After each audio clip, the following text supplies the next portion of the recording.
नमस्कार, आप देख रहे हैं प्रदेश का सबसे भरोसेमंद news channel India news Uttar Pradesh Uttarakhand. मैं हूं आपके साथ अतुल प्रताप सिंह। कानपुर में बाल संरक्षण गृह मामले को लेकर सूबे में सियासत तेज होने लगी है। सरकारी बाल संरक्षण गृह में 7 लड़कियों के गर्भवती पाए जाने की खबर सामने आने के बाद कांग्रेस महासचिव प्रियंका गांधी से लेकर समाजवादी पार्टी के अध्यक्ष अखिलेश यादव ने यूपी सरकार को निशाने पर लिया। इसके अलावा कई विपक्षी पार्टियों के नेताओं ने भी घटना पर बीजेपी सरकार पर हमला बोला है। यूपी के पूर्व मुख्यमंत्री अखिलेश यादव ने घटना पर ट्वीट करते हुए जांच की मांग की। उन्होंने लिखा है कि इस घटना को लेकर लोगों में खासा आक्रोश है। सरकार शारीरिक शोषण करने वालों के खिलाफ तुरंत जांच कराए। वहीं प्रियंका गांधी ने इस घटना को बिहार के मुजफ्फरपुर की घटना जैसा बताया। उन्होंने सोशल मीडिया में पोस्ट किया कि मुजफ्फरपुर के बालिका गृह का पूरा किस्सा देश के सामने है। उत्तर प्रदेश के देवरिया से भी ऐसा ही मामला सामने आ चुका है। ऐसे में फिर से इस तरह की घटना सामने आना दिखाता है कि जांच के नाम पर सब कुछ दबा दिया जाता है। हालांकि इस पूरे मामले को सीएम योगी आदित्यनाथ ने संज्ञान में लिया तो कानपुर जिला प्रशासन भी हरकत में आ गया। प्रशासन ने तुरंत पूरे मामले की अपने स्तर पर जांच की। इसके बाद जिलाधिकारी ब्रह्मदेव राम और मंडल कमिश्नर ने मीडिया के सामने सफाई भी दी। कानपुर के जिलाधिकारी ने बताया कि संरक्षण गृह में अब तक कुल 57 बालिकाएं कोरोना पॉजिटिव पाई गई हैं। इनमें 7 गर्भवती थीं। डीएम ब्रह्मदेव राम ने इस बात पर जोर दिया कि शेल्टर होम में आने वाली लड़कियां पहले से ही गर्भवती थीं। संक्रमित लड़कियों की बैक हिस्ट्री के दस्तावेज शेल्टर होम के रिकॉर्ड रूम में रखे हैं। शेल्टर होम को सील कर दिया गया है। अब मेडिकल प्रोटोकॉल के तहत रिकॉर्ड रूम से दस्तावेज निकाले जाएंगे। डीएम के मुताबिक 5 गर्भवती लड़कियां आगरा, एटा, कन्नौज, फिरोजाबाद और कानपुर के बाल कल्याण समिति के जरिए पॉस्को एक्ट के तहत राजकीय बाल संरक्षण गृह लाई गई थी। लेकिन संवासिनी गृह में कोरोना संक्रमण कैसे हुआ, इस पर प्रशासन खामोश था। उधर घटना पर राज्य महिला आयोग ने कानपुर जिलाधिकारी से पूरे मामले की रिपोर्ट तलब की है। महिला आयोग ने जिलाधिकारी से 24 घंटे के अंदर रिपोर्ट मांगी है। आयोग ने बालिका गृह में 7 गर्भवती बालिकाओं के प्रवेश कराए जाने के संबंध में मजिस्ट्रेट के आदेश की फोटोकॉपी भी मांगी है। साथ ही संरक्षण गृह में बालिकाओं के प्रवेश के समय की मेडिकल जांच रिपोर्ट दिखाने को कहा। अब ऐसे में सवाल कि शेल्टर होम में शारीरिक शोषण के आरोप पर जब प्रशासन अपनी सफाई दे चुका या दे रहा तो फिर सियासी भूचाल क्यों मचा है? क्या वाकई उसमें अभी भी कोई शंका है? इसी सवाल के साथ एक खास पैनल के जरिए हम करेंगे बड़ी बहस।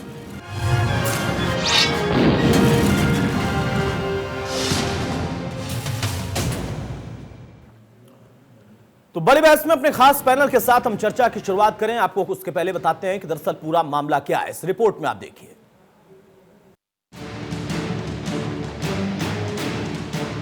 वातानुकूलित कमरे में बैठे कानपुर के कमिश्नर और डीएम के माथे से पसीना टपक रहा था। शब्दों ने अपनी बाध्यता पहले ही तय कर ली थी कि शब्दों को स्थिति की तराजू पर तोलकर ही बोला जाएगा, क्योंकि मसला गंभीर हो चुका था।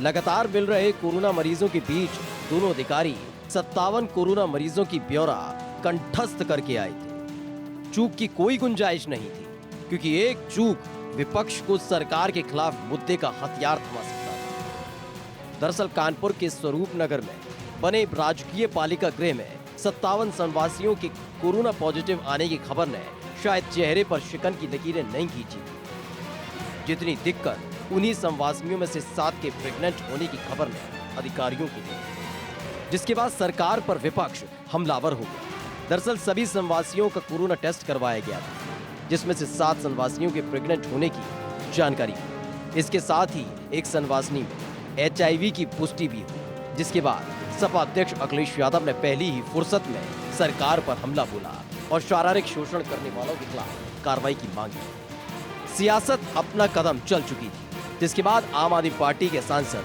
संजय सिंह भी सामने आए। उन्होंने भी संवासियों के मामले को उठाते हुए सरकार की मंशा पर सवाल खड़े कर दिए। वहीं कांग्रेस ने भी वाया प्रशासन सरकार पर निशाना साधा, तो बचाव में कैबिनेट मंत्री राजेंद्र प्रताप सिंह उतर आए और कार्रवाई का आश्वासन दिया है। बहुत ही संवेदनशील मामला है। ये कोई सामान्य जगह का या सामान्य लोगों का नहीं है। ये सरकार के द्वारा संचालित एक बालिका गृह का मामला है और इसमें लगभग 57 बालिकाएं हैं, जिसमें नाबालिग भी हैं।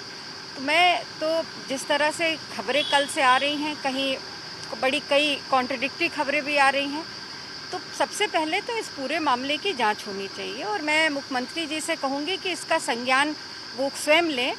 और क्योंकि इसके पहले देवरिया और मुजफ्फरपुर का मामला आ चुका है, तो इसलिए ये मामला बहुत गंभीर है। इसकी पूरी तथ्यों की जांच होनी चाहिए और जो भी जांच हो वो सार्वजनिक होनी चाहिए, क्योंकि आज उत्तर प्रदेश की अस्मिता का भी सवाल है। और जहाँ तक एक बात का तो सवाल का जवाब तो लोकल एडमिनिस्ट्रेशन को देना पड़ेगा कि कैसे एक सरकार द्वारा संरक्षित बालिका गृह में 57 बालिकाएं कोरोना पॉजिटिव कैसे हुई। क्या वहाँ पे जो नियम थे उनको फॉलो नहीं किया जा रहा था? जो लोग वहाँ पे देखभाल कर रहे थे उन्होंने इसका ध्यान नहीं दिया। इसमें हमारे कानपुर के माननीय सांसद आदरणीय श्री सत्यदेव पचौरी जी ने भी ट्वीट किया है और बीजेपी के ऑफिशियल ट्विटर पे भी इस पर प्रतिक्रिया आई है। जिलाधिकारी कानपुर ने उस गृह को सील करा दिया है और उसकी जांच हो रही है। सरकार के संज्ञान में जैसे ही आया है, और आप जानते हैं कि माननीय मुख्यमंत्री जी इन सब चीज़ों में बड़े संवेदनशील हैं। देवरिया इसका उदाहरण है जहाँ पर ऐसी कार्रवाई हुई थी जिस कार्रवाई को लोग आज तक याद करते हैं। कानपुर की गलियों से उठा मामला जब लखनऊ पहुंचा तो सवालों में तब्दील हो गया था, जिसका जवाब अधिकारियों के पास नहीं था। वहीं पूरा विपक्ष पुलिंदा लेकर खड़ा था, सियासी गलियारा गर्मा उठा था। एक सवाल पूछता, जवाब का इंतजार करता, तब तक दूसरा सवाल दाग दिया जाता। ऐसे में कानपुर प्रशासन ने आगे आकर मामले की संदर्भ सहित व्याख्या कर दी। राजकीय बालगृह बालिकाओं का जो संरक्षण केंद्र है, इसमें आपको पता है कि पॉक्सो एक्ट या अन्य अधिनियमों के तहत जो किशोरियां हैं वो लाई जाती हैं, जिनके मामलों में न्यायालयों में कार्यवाही चल रही होती है। इन्हें संरक्षण के लिए रखा जाता है, जहां या तो ये अपने गार्जियन के घर जाना नहीं चाहते या उनके गार्जियन उन्हें साथ नहीं ले जाना चाहते, और जब तक ये वयस्क नहीं हो जाती तब तक यहाँ रहती हैं। यहाँ पर जो मामले उठाए जा रहे हैं कि इनका किसी तरह का शारीरिक शोषण हुआ है, बात पूरी तौर पर निराधार है, क्योंकि ऐसे मामले जो आते हैं CWC या न्यायालय के उसके माध्यम से आते हैं और इनको इन संरक्षण गृहों में रखा जाता है। जब आते हैं इनका मेडिकल परीक्षण भी कराया जाता है और इसके बाद यदि जो प्रेग्नेंट भी रहती हैं किशोरियाँ, उनको समय समय पर उनकी NC भी कराई जाती है। और चूँकि अभी यहाँ वर्तमान में 7 मामले ऐसे हैं जहाँ गर्भवती किशोरियाँ हैं, जिनमें से 5 कोरोना संक्रमित पाई गई हैं और जिन्हें अलग अलग अस्पतालों में रखा गया है। कानपुर के डीएम ब्रह्मदेव राम तिवारी ने साफ कर दिया कि दरअसल हुआ यूं था कि जिन 7 संवासियों के प्रेग्नेंट होने पर हो हल्ला हंगामा हो रहा है, वो पहले से ही गर्भवती थी। अलग अलग जिलों से इस राजकीय बालिका गृह में रखी गई थी। उस वक्त ही उनके प्रेग्नेंट होने की पुष्टि हो चुकी, लेकिन HIV पॉजिटिव वाले मामले पर डीएम साहब जांच का राग अलापते नजर आए। फिलहाल ये मामला अब सियासी गलियारे में खड़ा हो गया है, जहां एक जवाब के साथ कई और सवाल खड़े हो जाते हैं। कानपुर से इंडिया न्यूज के लिए राहुल वाजपेयी की रिपोर्ट।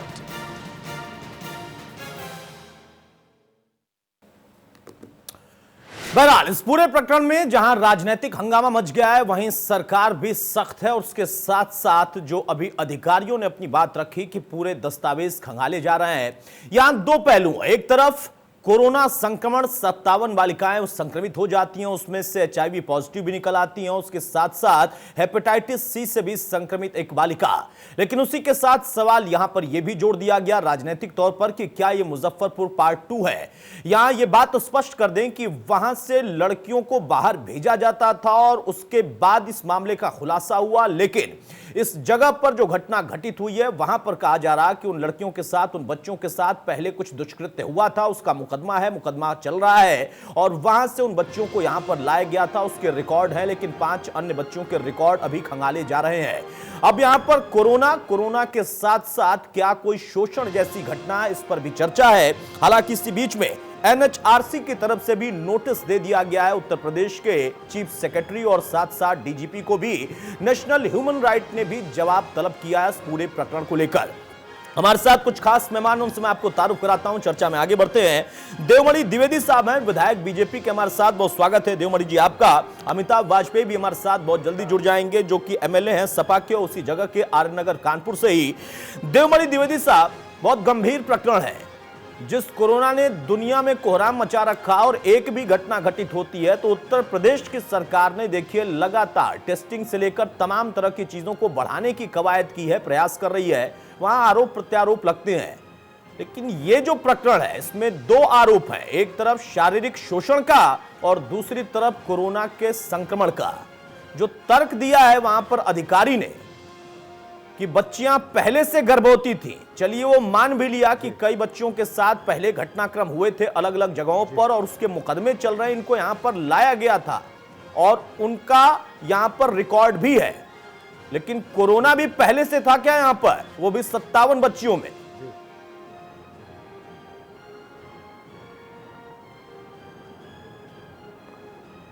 देखें अतुल जी, प्रश्न आपका पूरा हुआ? बिल्कुल अतुल जी,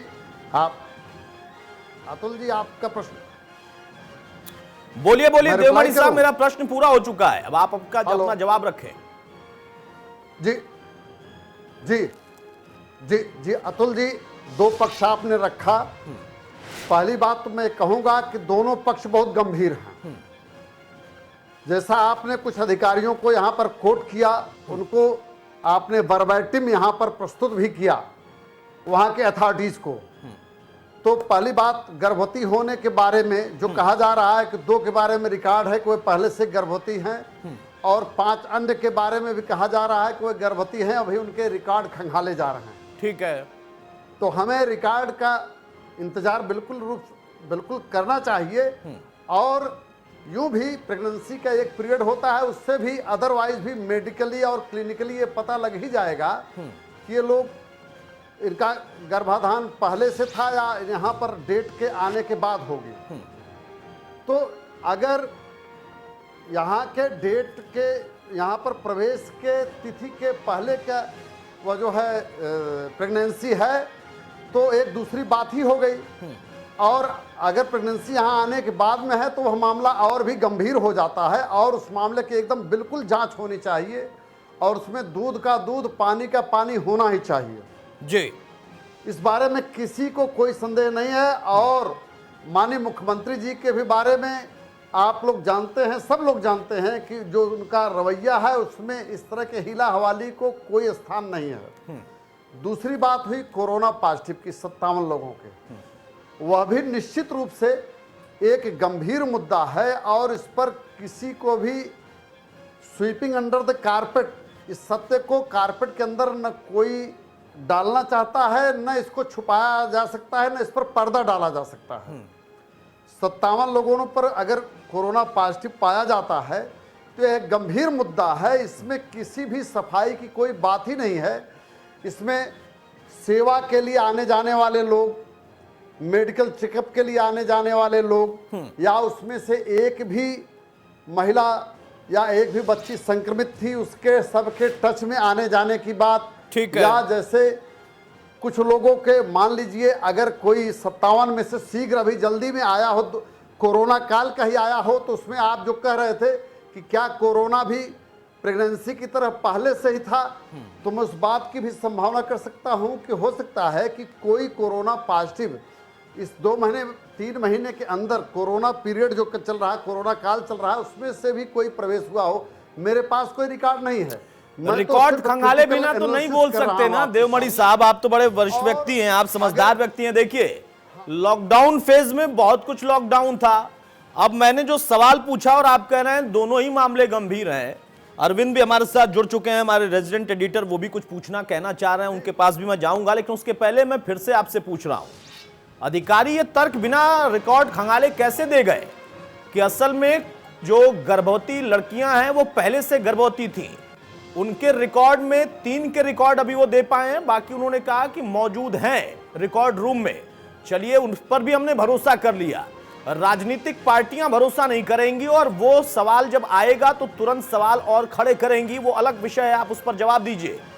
ये जवाब अधिकारियों का कितना तार्किक है आपके मुताबिक अभी भी, कि वो कहते हैं कि हां सब कुछ पहले से था? क्या कोरोना भी पहले से था? और आप कह रहे हैं स्लीपिंग अंडर द कारपेट, वहां लिविंग विद कोरोना चल रहा था, 2 महीने में आ गया, 1 महीने में आ गया। अगर आप ये तर्क भी दे रहे हैं कि हो सकता है 2 महीने पहले कोई आया हो, आपको लगता है कि 2 महीने पहले कोई आया और 2 महीने से वहां कोरोना धीरे धीरे धीरे फैलते फैलते 57 तक पहुंचा है, और अगर किसी में कोई सिम्टम थे तो उसकी जांच कराने का जिम्मा क्या खुद कोरोना का था?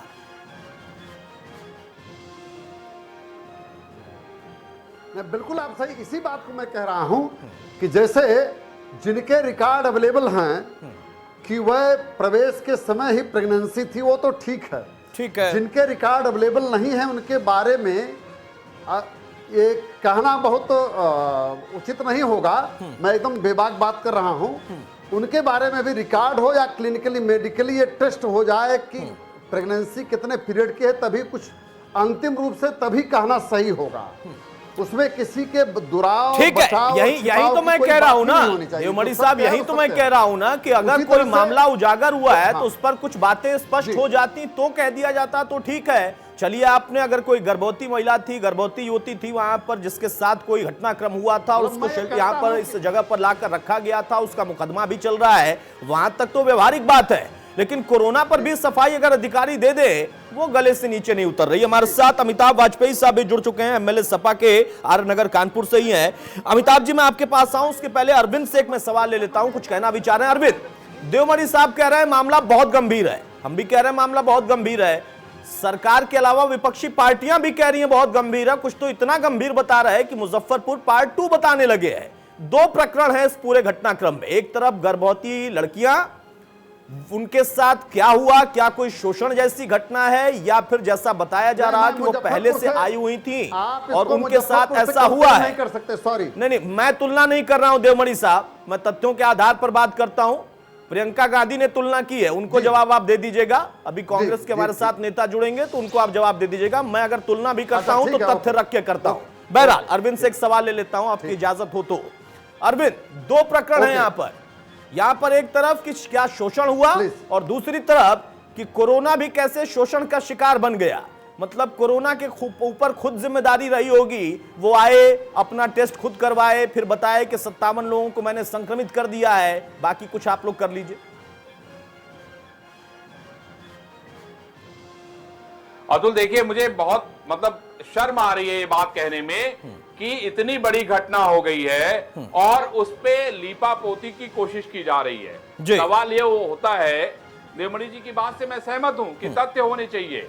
अगर गर्भवती लड़की थी, अगर वो रिकॉर्ड में दर्ज है तब तो समझ में आता है, लेकिन सवाल ये कि जिम्मेदारी आखिर किसकी है? अगर इसके पहले शायद अगर जांच हो गई होती तो पहले ही पता चल गया होता, लेकिन कौन आता है कौन जाता है वहां तो बाकायदा रिकॉर्ड होता है। और दूसरी बात मैं बता दूं कि जितने नंबर्स वहां होने चाहिए थे, जितने लोग वहां रखे जाने चाहिए थे, उससे बहुत ज्यादा संख्या में लोग वहां रखे गए थे। उतनी उसकी कैपेसिटी नहीं है उस जहां पे जो संरक्षण गृह है। तो प्रश्न ये उठता है कि वहां पर पूरा सिस्टम होता है, पूरी मशीनरी होती है, क्यों किसी व्यक्ति ने इस बात की रिपोर्ट शासन को की या नहीं की, जिलाधिकारी को की या नहीं की? आज मैं देख रहा था जिलाधिकारी महोदय सवालों से बचते हुए नजर आ रहे थे। बिल्कुल बिल्कुल। तो प्रश्न ये उठता है कि जो नुमाइंदे बिठाए गए हैं सरकार की तरफ से जिम्मेदारी के लिए, अगर वो बचना शुरू कर दें तो समझ लीजिए दाल नहीं पूरी पतीली काली है। और इसमें जवाब सरकार को तो देना ही चाहिए, देना ही होगा, क्योंकि ये कोई आसान मसला नहीं है।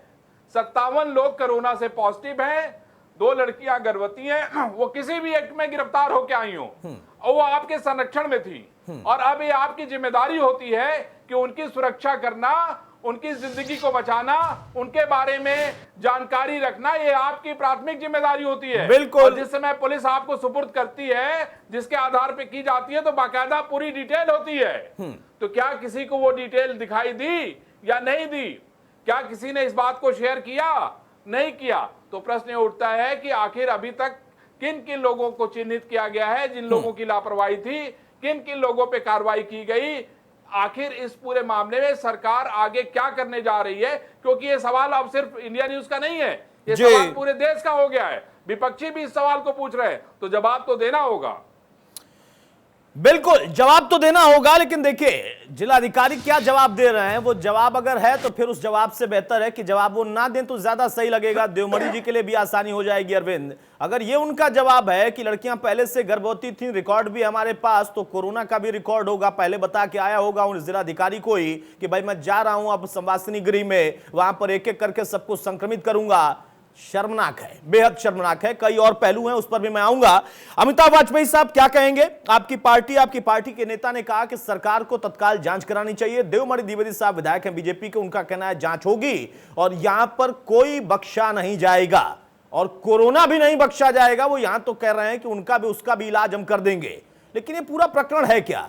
कांग्रेस ने कह दिया मुजफ्फरपुर कांड पार्ट 2 हो गया, देवरिया में भी मामला आया था, रिकॉर्ड ये कहता है, और जो पूरा घटनाक्रम है उसमें 2 पार्ट हैं, एक तरफ शारीरिक शोषण जैसी बात और दूसरी तरफ कोरोना का संक्रमण। देखिए मामला बहुत संवेदनशील है, बहुत गंभीर है और इस पर बड़ी गंभीरता से बात होनी चाहिए। जहां तक सवाल सरकार का है, सरकार का शुरू से इस मामले पे रवैया गैर जिम्मेदाराना है, क्योंकि इसी बाल सुधार गृह में कुछ वर्ष पूर्व इन्हीं की सरकार में एक महिला ने आत्महत्या कर ली थी। तब भी बात आई थी, जांच करने की बात आई थी, दोषियों को सजा देने की बात आई थी, लेकिन उसमें कुछ नहीं हुआ। वही ढाक के 3 पात जांच ठंडे बस्ते में चली गई। उसके पहले 6 बच्चियों का अपहरण का प्रयास इसी संवासिनी गृह में हुआ था, उसमें भी कोई ठोस कार्रवाई नहीं हुई। तो आज जब घटना इतनी बड़ी है कि 57 बच्चियां कोरोना से पीड़ित हो गईं, जिसमें पॉजिटिव हैं कोरोना से भी, 7 बच्चियां प्रेग्नेंट हैं, HIV पॉजिटिव भी है, हेपेटाइटिस C भी है। ऐसे में सरकार की तरफ से कोई जिम्मेदारी भरा बयान आना चाहिए। बिल्कुल 57 बच्चियां पॉजिटिव हो जाना एक ही सुधार गृह में मामूली बात नहीं है। 1, 2, 4, 5, 10 हुई होंगी, कभी जांच हुई होती तो आगे बात नहीं बढ़ती। बिल्कुल कोरोना अंदर आया कैसे, ये एक बड़ा विषय है, और आया तो इतने दिन तक फैलता रहा, किसी ने चिंता नहीं करी, जांच नहीं करी, ये और गंभीर विषय है। प्रेग्नेंट बच्चियां हैं, ये सही है कि जिलाधिकारी ने कह दिया वो पहले से प्रेग्नेंट थी। हम कहते हो सकता है प्रेग्नेंट हो, वो HIV पॉजिटिव थी या नहीं थी, इसकी जांच हुई थी क्या? वो हेपेटाइटिस C से पीड़ित थी या नहीं थी, इसकी जांच हुई थी क्या? ये नियम होता है कि जब भी कोई नया उसके अंदर एडमिशन होता है तो उसका मेडिकल कराया जाना चाहिए। तो क्या मेडिकल कराया गया था?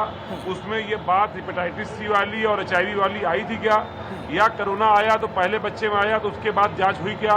अनेक सवाल खड़े होते हैं इस सुधार गृह की व्यवस्थाओं में, जिसपे सरकार को भाषणों से अलग हटके कुछ गंभीर काम कर लेना चाहिए।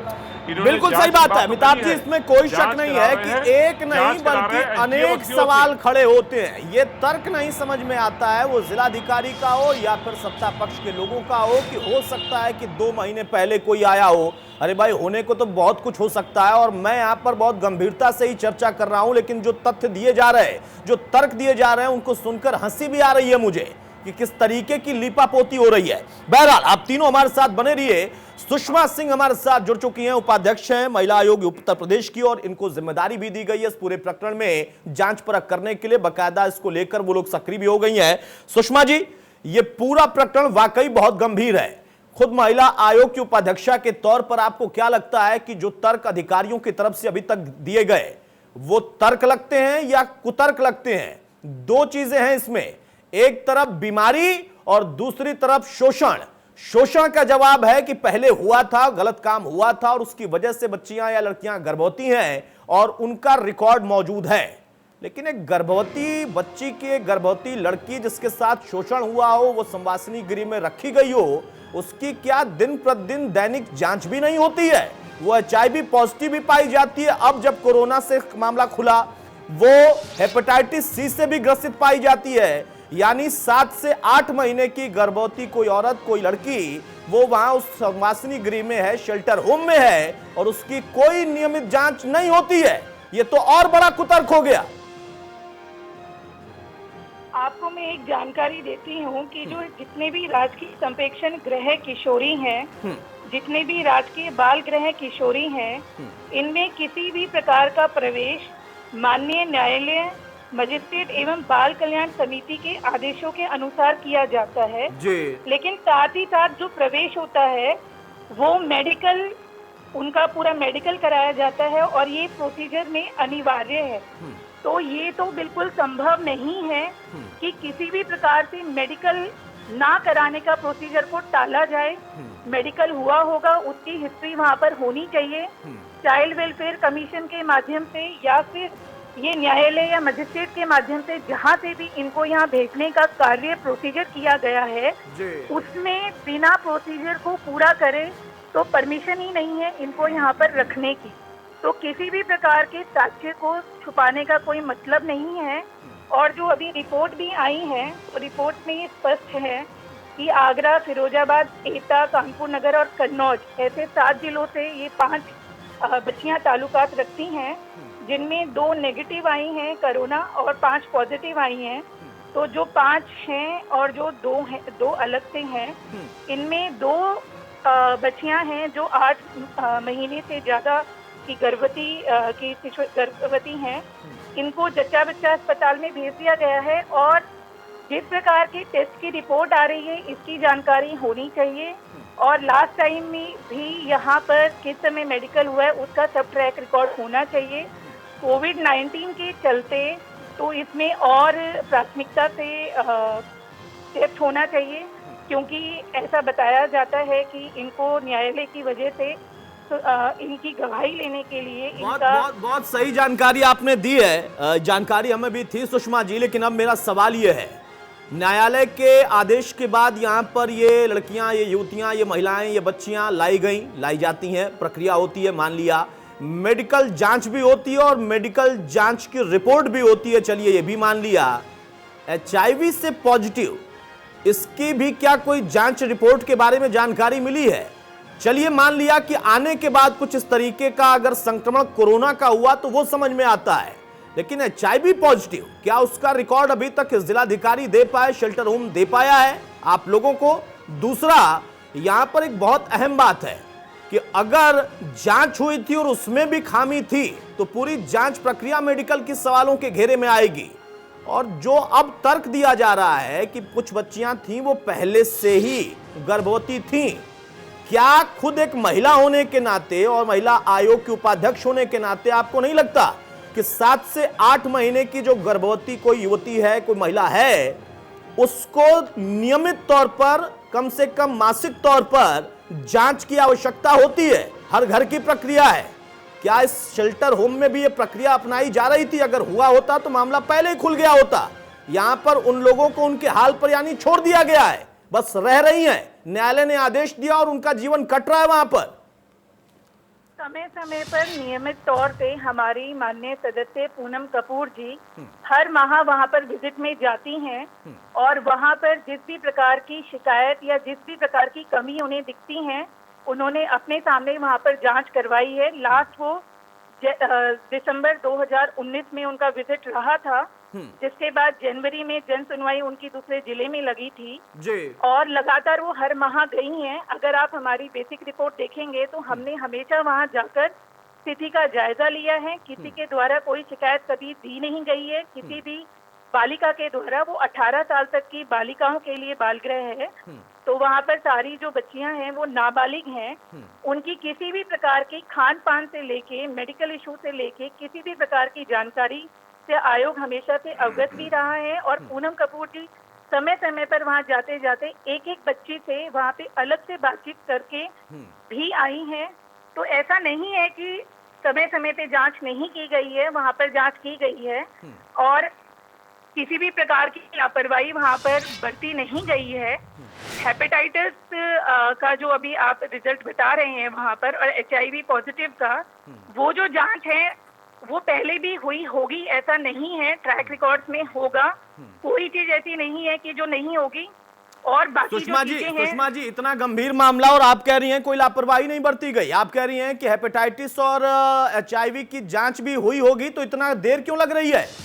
क्या अब तक रिकॉर्ड सामने नहीं आ सकता था? राजनीतिक आरोप लगने लगे हैं ना, सरकार के ऊपर भी दबाव बनने लगा है। आप कह रही हैं कि आपके अध्यक्षा, आप लोग नियमित तौर पर जांच करती थी, पूछताछ करती थी। अगर रिकॉर्ड था तो आपकी जानकारी में था कि हाँ वहां पर कोई HIV पीड़ित बच्ची भी है? अगर आप नियमित तौर पर या आपकी पूनम सिंह नियमित तौर पर जाकर वहां पर दौरा करती थी, अगर पूछती थी, तो आप लोगों को जानकारी थी कि हाँ यहां पर एक एचआईवी या 2 एचआईवी पीड़ित बच्चियां भी हैं? उसी के बारे में हम ये बता रहे हैं आपको, क्योंकि कोविड-19 के चलते वो एरिया पूरा सील था। उसकी जो पूरी ट्रैक रिकॉर्ड है वो कल तक सामने आ जाएगा। और सुषमा जी, कोविड-19 का कहर तो अभी आया है, 57 संक्रमण का अभी जवाब मिलना बाकी है कि कैसे हुआ, कहां से आया। आप कह रही हैं कि नियमित तौर पर संक्रमण के पहले आप लोग जाते रहे थे वहां पर, और वहां जाकर आप लोग एक एक बच्ची से बात करते रहे थे, उन्होंने कभी शिकायत नहीं की। एचआईवी का शिकायत तो कोई नहीं करेगा ना, वो बच्चियां क्या करेंगी 18 साल की, 18 साल के कम की। उनकी मेडिकल रिपोर्ट अगर सही होती, जांच हुई होती, तो पता होता शेल्टर होम को भी, पता होता संप्रेक्षण गृह को भी, और आप लोग के दौरे के बाद आप लोगों को भी कि हां वहां पर एक एचआईवी या 2 एचआईवी पॉजिटिव बच्चियां भी हैं। रिकॉर्ड का जिक्र ही नहीं है। आप कह रही हैं रिकॉर्ड में होगा, होने से क्या होता है? देखिए, 8 बच्चियों के प्रेगनेंसी की जानकारी पूनम जी को थी, क्योंकि इस बीच में कोविड-19 के दौरान, लॉकडाउन के दौरान सिर्फ एक बच्ची वहां पर आई है जी। बाकी सारी बच्चियां पहले से वहां आई थी, उनकी जानकारी पूनम जी को थी। वो समय समय पे वहां जाती रही हैं, उनको इस बात की जानकारी थी। तो जो एक बच्ची अभी आई उसकी भी जांच हो गई थी, उसकी कोविड रिपोर्ट आ गई थी, तब वो आई थी या बिना जांच कराए आ गई थी? क्योंकि ये सवाल उठ रहा है, हो सकता है लॉकडाउन में कोई आया हो। जो अभी लड़की आई है, अगर आप उसकी नेगेटिव रिपोर्ट देखेंगे तो उसमें स्पष्ट मेंशन है कि वो 6वें महीने में आई हैं और उनकी रिपोर्ट नेगेटिव आई है। ठीक है, अगर ये बात है तो बहुत अच्छी बात है, लेकिन यहाँ पर कई और भी सवाल है। बहुत शुक्रिया सुषमा जी हमारे साथ जुड़ने के लिए। आप लोगों पर भी जिम्मेदारी है आगे इस पूरे मामले को कितनी गंभीरता से महिला आयोग लेगा, क्योंकि अब नेशनल ह्यूमन राइट कमीशन की तरफ से भी बाकायदा जवाब मांगा गया है डीजीपी चीफ सेक्रेटरी से। बहुत जल्दी से अरविंद एक छोटी सी टिप्पणी आपसे चाहूंगा, उसके बाद मैं देवमणि के पास जाऊंगा। देवमणि जी जो कि लगातार हमारे साथ बने हैं। अरविंद, सवाल यह है कि कोई लापरवाही नहीं है, ये सुषमा जी कह रही थी, डीएम कह रहे थे कि रिकॉर्ड है हमारे पास, तो फिर तो कुछ हुआ ही नहीं है। ये पूरा प्रकरण 3 चीजों में उलझ कर रह गया। शारीरिक शोषण, चलिए वहां पर अगर कुछ है तो उसके दस्तावेज होंगे कि लड़कियां पहले से दुष्कृत्य का शिकार हुई थी और उसके बाद न्यायालय के आदेश पर उनको लाया गया। लेकिन कोरोना को किसके आदेश पर लाया गया या बिना आदेश बिना अनुमति चलाया यहां पर? क्योंकि कोरोना तो कहीं भी जा सकता है, पूरी दुनिया में जा सकता है। एचआईवी का रिकॉर्ड अब तक खंगाल नहीं पाए, ये भी अपने आप आ गया होगा। अतुल, देखिए यहाँ पे मेरे 2 सवाल हैं। मैं समझ नहीं पा रहा था सुषमा जी के जवाब को, मैं बड़ा ध्यान से सुन रहा था। पहली बात तो मैं आपको बता दूं कि वहां पे जो संख्या है वो जितनी संख्या निर्धारित है, जितनी लोगों को रखने की वहां व्यवस्था है, उससे बहुत ज्यादा है। तो लड़कियों ने आखिर क्यों नहीं इस बात का जिक्र किया, ये मेरे समझ से परे है, क्योंकि वो बहुत ज्यादा संख्या है और इस पे सवाल उठ रहे हैं। ठीक है। दूसरी महत्वपूर्ण बात यह है कि अगर पूनम जी को सारी लड़कियों की रिपोर्ट पता थी कि सारी गर्भवती हैं, तो उनको ये भी, क्योंकि एचआईवी का टेस्ट भी होता है। बिल्कुल, आपको मैं बता दूं कि अगर कोई महिला गर्भवती होती है, उसका जब ब्लड टेस्ट होता है तो उसमें एचआईवी का टेस्ट भी होता है। ये भी बहुत बड़ी बहुत विडंबना है कि वो कह रहे हैं कि हमारे रिकॉर्ड में है। एचआईवी एक ऐसी चीज है अतुल, जिसको कोई भी एक बार देख लेना तो उसको भूल नहीं सकता। बिल्कुल, चाहे वो सुषमा जी हो, चाहे पूनम जी हो, चाहे कोई हो, XYZ। तो मैं ये बात मानने के लिए तैयार नहीं हूं कि ये सारा का सारा रिकॉर्ड महिला आयोग के पास है या पूनम जी के पास है या डीएम के पास। लीपापोती है अरविंद, लीपापोती हर स्तर पर दिख रही है। जो आप कह रहे थे कि लीपापोती हो रही है, वो लीपापोती बयान में भी अभी आपने सुना होगा।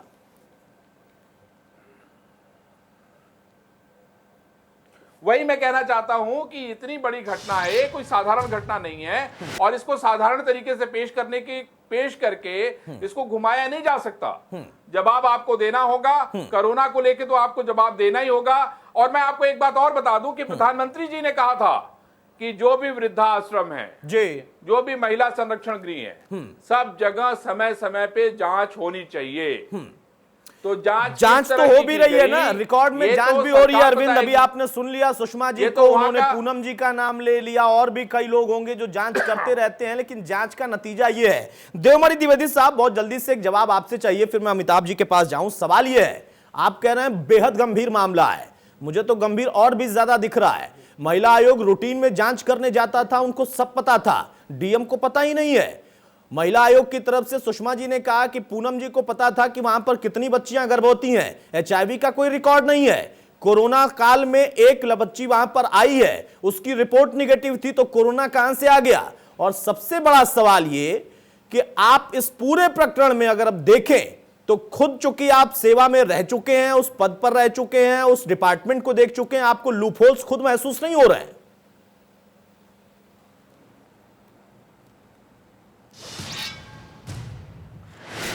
अतुल जी, आप डिस्ट्रिक्ट लेवल पर एक ऑफिसर होता है जी, डीपीओ, डिस्ट्रिक्ट प्रोबेशनरी ऑफिसर जी, उसकी पहली जिम्मेदारी होती है उसका जिसको तथाकथित राजपाट कहते हैं, जिम्मेदारी बहुत व्यापक नहीं होती है। इसी तरह के लोगों का संरक्षण करना, देखरेख करना उसकी जिम्मेदारी होती है जी।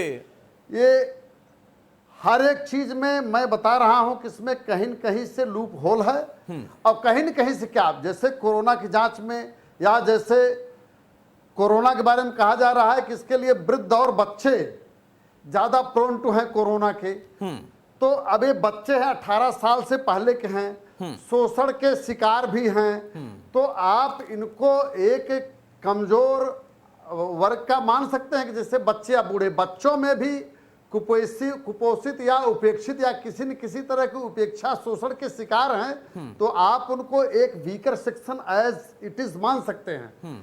तो उनकी देखरेख की विशेष व्यवस्था होनी ही चाहिए थी।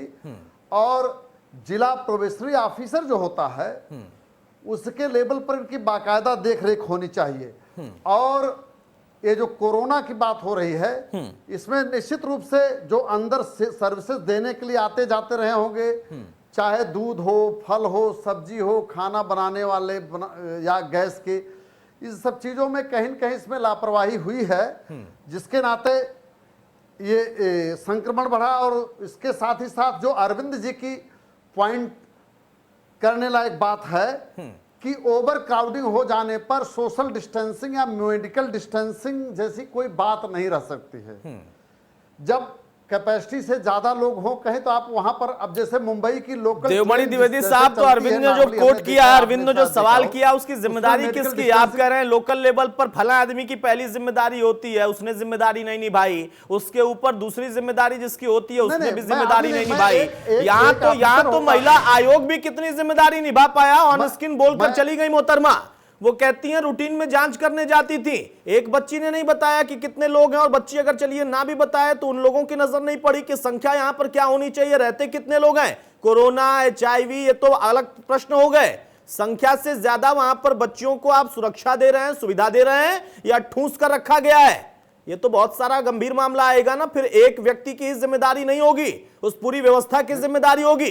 अमिताभ जी जो तर्क दे रहे हैं देवमणि द्विवेदी साहब, क्या वाकई सही है? वो मामले को गंभीर तो मान रहे हैं और लूप होल्स भी मान रहे हैं, लेकिन ये लूप होल्स थे, इसको देखने वाला कौन था? अमिताभ जी गंभीर मान रहे हैं, लूप होल मान रहे हैं, गंभीर मान रहे हैं, तो जांच क्यों नहीं करा लेते? एक हाईकोर्ट के रिटायर्ड जस्टिस से जांच करा ले तो सारी बातें सामने आ जाएंगी। आज ये बात सही है, अरविंद जी की बात से मैं सहमत हूँ कि वहाँ कैपेसिटी से 3 से 4 गुना अधिक लोग थे, कैपेसिटी से दुगने नहीं थे, कैपेसिटी से 3 से 4 गुना लोग वहाँ रह रहे हैं। कहाँ से सफाई होगी, कहाँ से हवा आएगी, कहाँ से पानी आएगा, स्वस्थ माहौल कैसे मिलेगा? बच्चे जो बेटी के एचआईवी पॉजिटिव होने की बात हो रही है, क्या उसकी जांच हुई थी एचआईवी की? पहले से जांच तो होनी चाहिए थी। ये जो प्रेगनेंसी की बात कही है कि ये शेल्टर होम में आने के पहले की प्रेगनेंसी है, ये बात हम लोग मान भी लें तो क्या जांच नहीं हो जानी चाहिए? आरोपित जेल में है, उनकी रिपोर्ट में आया कि जो आरोपित हैं वो जेल में हैं, तो उनके डीएनए से क्या डीएनए का मिलान करके जांच नहीं हो सकती? अगर वो सही भी है, प्रशासन जो कह रहा है, तो उसकी जांच हो जाने में क्या बुराई है? मन से शंकाएं खत्म हो जाएंगी, क्योंकि पहले भी आरोप लगे हैं। इन्फिल्ट्रेशन की संभावनाओं से कभी इनकार किया नहीं जा सकता। पहले भी आत्महत्या हुई है उसी जगह पर आत्महत्या हुई है, उसी जगह पर अपहरण हुए हैं, तो कहीं ना कहीं शंका के घेरे में पहले से रहा है। तो एक बड़ी और साफ सुथरी जांच हो जाने में कोई बुराई नहीं है।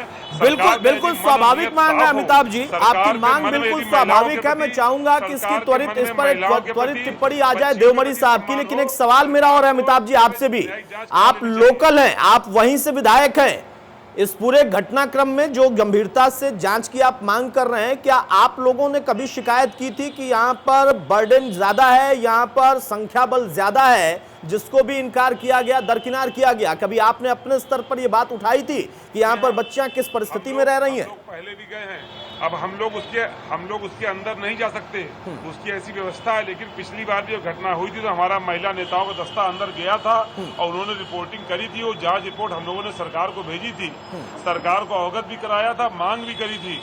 लेकिन ये सरकार कान में तेल डाल के बैठी है।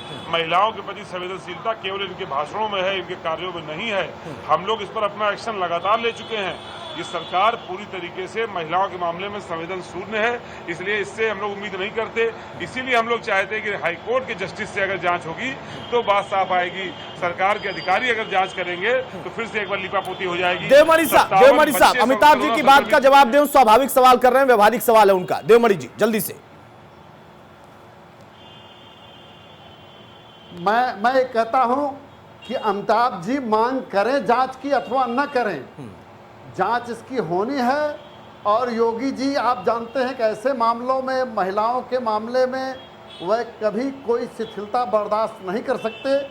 आपने कहा कि एक ही आदमी जिम्मेदार नहीं होता, मैंने ये बताया कि वो एक आदमी सीधे जिम्मेदार है, इसके प्राइमरी रिस्पांसिबिलिटी होती है। इसके अलावा कुछ लोगों की सेकेंडरी रिस्पांसिबिलिटी, कुछ लोगों की टर्शियरी रिस्पांसिबिलिटी भी होगी। ठीक है, एक एक चीज ये फिक्स होना चाहिए और उनके साथ एक्शन भी होगा। और अमिताभ जी उसके लिए जांच की मांग करें अथवा न करें, माननीय योगी जी इस बारे में बिल्कुल बहुत गंभीर हैं और महिलाओं के खिलाफ और बच्चियों के खिलाफ, ये तो बच्चियां ही हैं, बच्चों के खिलाफ किसी भी तरह के अपराध और सेक्सुअल हरेसमेंट हो या कोरेना, उसमें कोई शिथिलता नहीं होगी, नहीं देख पाएंगे आप। और बातें रही किस लेवल से जांच कराई जाए, कैसी जांच कराई जाए, ठीक है, वह सरकार में जो जिम्मेदार लोग हैं और इसको मुख्यमंत्री जी के लेवल पर नहीं, देवमणि साहब, मैंने ये नहीं कहा कि प्राइमरी जिम्मेदारी, सेकेंडरी जिम्मेदारी, टर्शरी जिम्मेदारी, मैं तो ये कह रहा हूं जिनकी भी जिम्मेदारी थी उन्होंने नहीं निभाया। वैसे अमिताभ जी, मैं देख पा रहा हूं कि आप कहीं बैठे हैं और वहां पर बहुत सारे पीछे लोग बैठे हैं, कुछ पोस्टर वोस्टर भी लगे हैं। अमिताभ जी, कानपुर शहर में पिछले 8 दिन से कंटिन्यूअस धरने पर बैठा हुआ हूँ पानी की सप्लाई को लेकर के। ये सरकार जनमानस की मूलभूत आवश्यकताओं को भी नहीं देख पा रही है। एक विधायक पिछले 8 दिन से लगातार धरने पर है और सरकार का कोई जिम्मेदार अधिकारी आज तक पूछने भी नहीं आया है। सरकार जब आम जनमानस के पीने के पानी की समस्या, हमारे शहर के मध्य क्षेत्र का विधायक हूँ, मैं पानी की टंकी पर बैठा हुआ हूं और सुनवाई नहीं हो रही है। तो इतने गंभीर विषय में सरकार से उम्मीद नहीं करी जा सकती। इन्होंने जांच कमेटी घोषित करी है। अमिताभ जी, आपने बताया कि आप पानी की समस्या, ट्रांसफार्मर की समस्या को लेकर धरना दे रहे हैं। देखिए, जनप्रतिनिधि होने के नाते आपने कितनी बड़ी जिम्मेदारी निभाई और निभा रहे हैं। क्या इस पूरे प्रकरण में जब आपकी पार्टी की महिला विंग जाकर पहले भी जांच कर चुकी थी, आपने शासन सरकार को रिपोर्ट दिया था कि वहां पर स्थिति ठीक नहीं है और तब भी सरकार ने कुछ नहीं किया, तब भी आपने कभी धरना दिया था क्या? नहीं, इस सरकार से आप उम्मीद क्या कर सकते हैं जब इनके मन में महिलाओं के सम्मान का भाव ही नहीं है। मैं आपसे पूछ रहा हूं, आपकी भी जिम्मेदारी है ना सर। अभी देखिए, आप पानी के लिए और ट्रांसफार्मर के लिए धरने पर बैठे, अपनी जिम्मेदारी निभा रहे हैं एक एमएलए होने के नाते, एक जनप्रतिनिधि होने के नाते। क्या संप्रेक्षण गृह में गड़बड़ियां चल रही थी और सरकार सुन नहीं रही थी, इसको लेकर कभी आपने धरना दिया था अमिताभ जी? खुद मौके पर गया था। नहीं, धरना दिया था कि नहीं जब आपकी जांच के बाद सरकार ने सुना नहीं?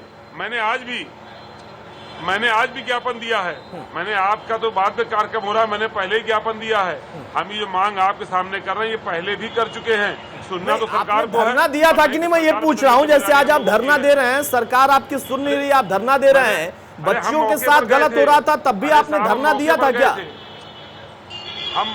हम मौके पर गए थे साहब, हम उस मौके पर गए थे। आपने बता दिया आप मौके पर गए थे। मैं इतना पूछ रहा हूँ, आप मौके पर गए थे, आपकी टीम ने गलत पाया था, सरकार को आपने रिपोर्ट भेज दी थी, सरकार ने नहीं सुना, तो क्या आपने बच्चियों के लिए कभी धरना दिया था?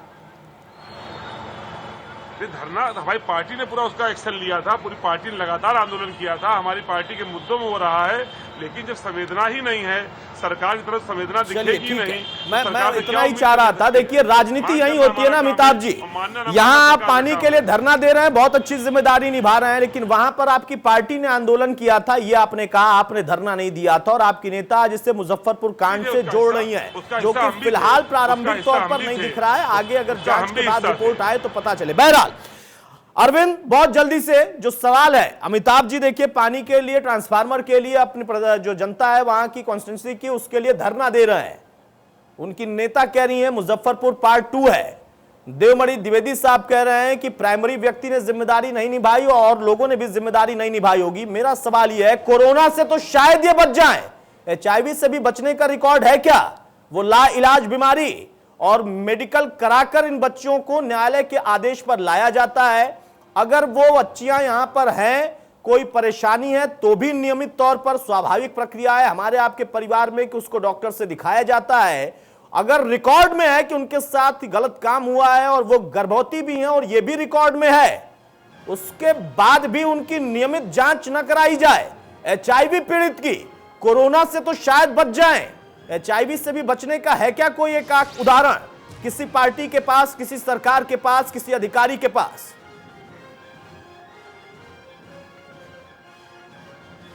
अतुल, मुझे लगता है कि मानवता एकदम मर गई है। इसको यहाँ पे कहा जाता है कि व्यक्ति के अंदर जरा सा भी न दया है, न उसको अपनी जिम्मेदारी का एहसास है। अभी तक प्रोबेशनरी ऑफिसर जिसकी जिम्मेदारी होती है इन लोगों के उद्धार करने की, उसके खिलाफ कार्रवाई क्यों नहीं की गई? बिल्कुल सवाल ये उठता है कि महिला आयोग हर महीने रिपोर्ट देती है, जांच करती है, उसका पता नहीं।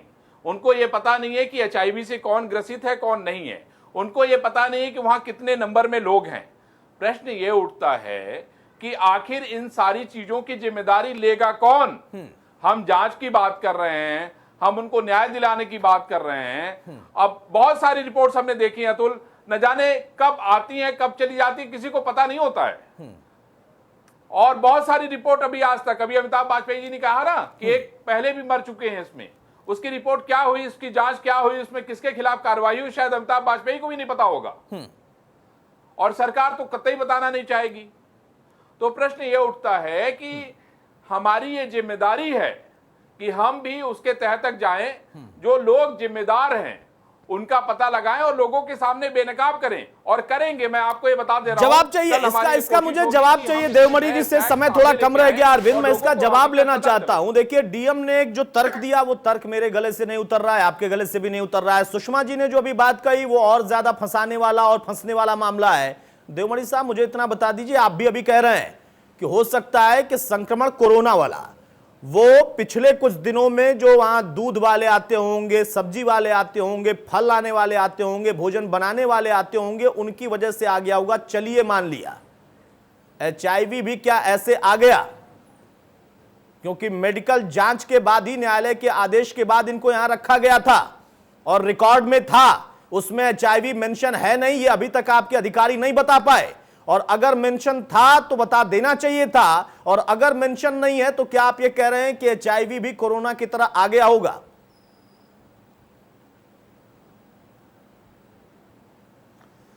अतुल जी, मेरा ये मानना है कि HIV की जो इंफॉर्मेशन आ रही है यह रिकॉर्ड के ही तहत आ रही होगी, कोई HIV पीड़ित है, लेकिन पूरी बात को बिना समझे जब तक उसकी एक एक चीज, एक थर्ड वेयर एनालिसिस ना हो, कोई बात तो या कोई टिप्पणी करना इस पर ठीक नहीं है। मैं सिर्फ ये कहता हूं कि माननीय मोदी जी की जो मंशा है, विशेष करके महिलाओं के बारे में, बच्चियों के बारे में, वो सब एकदम साफ है और उस पर जांच साफ सुथरी होगी, इस बात के लिए मैं आश्वस्त करता हूं। और आपकी जांच पर देवमणि जी, अमिताभ जी ने सवाल खड़े कर दिए। वो कहते हैं कि हमें सरकार के अधिकारियों पर भरोसा नहीं है, वो मांग कर रहे हैं, और एक जनप्रतिनिधि होने के नाते उनकी मांग करना जायज भी है।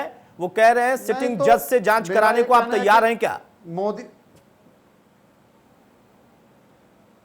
मोदी जी के ऊपर जैसे राहुल जी को हमेशा संदेह होता रहता है, इसी तरह से तमाम चीजें हैं।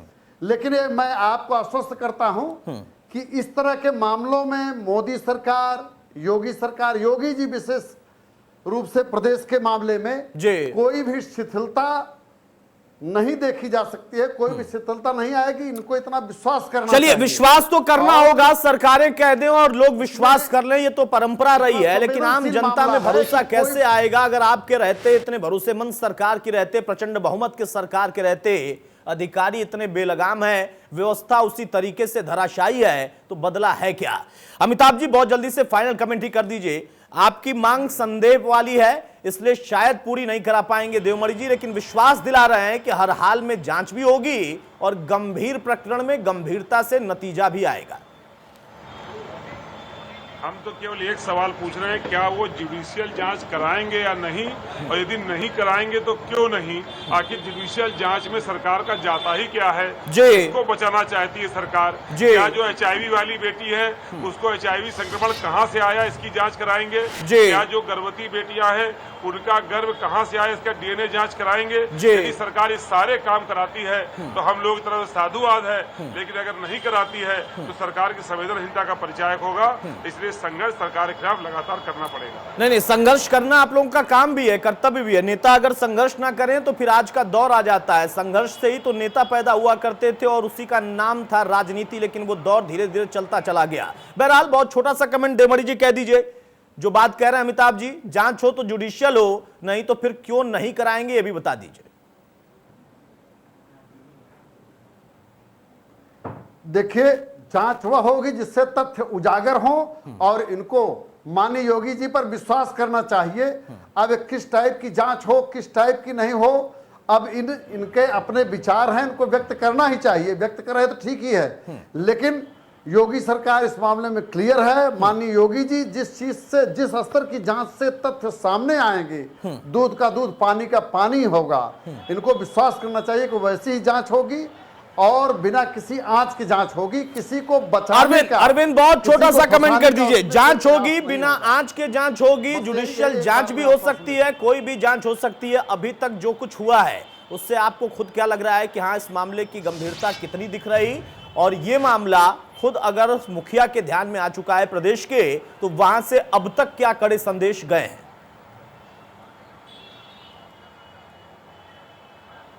भाई देखिए, देवमणि जी ये कह रहे हैं कि इनको ये मानना चाहिए कि योगी जांच करेंगे। क्यों माने अमिताभ वाजपेयी भाई?